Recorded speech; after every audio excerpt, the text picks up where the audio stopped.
ഒന്ന് സാധാരണ ഉപയോഗത്തിനുള്ള തേങ്ങയാണ്. സാധാരണ ഉപയോഗത്തിനുള്ള തേങ്ങ അരച്ചിട്ടും അതേപോലെ തന്നെ കൊപ്പറയാക്കിയിട്ടും വെളിച്ചെണ്ണയാക്കി ആട്ടിയെടുത്തിട്ടും ഒക്കെ ഉപയോഗിക്കും. അതോടുകൂടി ആ തേങ്ങയുടെ ഉപകാരം കഴിഞ്ഞു. ഇനി വിത്ത് കാശാക്കുകയാണെങ്കിൽ വിത്ത് കാശ് കിട്ടിയാൽ അതോടെ കഴിഞ്ഞു. വിത്ത് തേങ്ങ അങ്ങനെയല്ല. ആ വിത്ത് തേങ്ങ ഒരു തേങ്ങ കൊണ്ടുപോയി അതാ കുഴിച്ചിട്ട് അതിലൂടെ ഒരു തെങ്ങ് വളരുകയാണ്. ആ തൈത്തെങ്ങ് വളർന്ന് അത് അപ്പോൾ മുതഅല്ലിമാണ്. അങ്ങനെ മുതഅല്ലിമായ ആ തൈത്തെങ്ങ് വളർന്ന് പിന്നീട് ഒരു മുദരിസാവുകയാണ്. മുദരിസാവുക എന്ന് പറഞ്ഞാൽ ധാരാളം തേങ്ങ ഉണ്ടാകാൻ തുടങ്ങുകയാണ്. ആദ്യം തന്നെ നിറയെ തേങ്ങ ഉണ്ടാവില്ല. ആദ്യം മീസാനും അജിനാസും സഞ്ചാനൊക്കെ തന്നെ അത് നടത്തുക. ഒരു തേങ്ങ രണ്ട് തേങ്ങ ഒക്കെ തന്നെ ഉണ്ടാവും.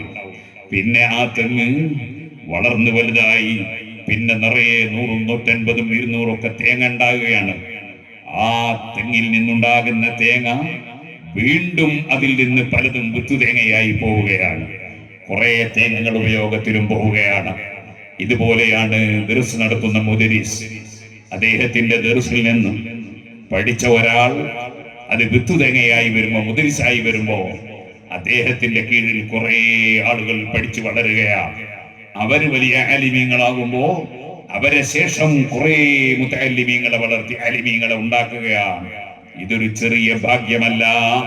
അതാണ് നബി സല്ലല്ലാഹു അലൈഹി വസല്ലം മരണപ്പെട്ടതിന് ശേഷവും നിലച്ചു പോകാത്ത 3 പ്രവർത്തനങ്ങളിൽ ഒന്നായി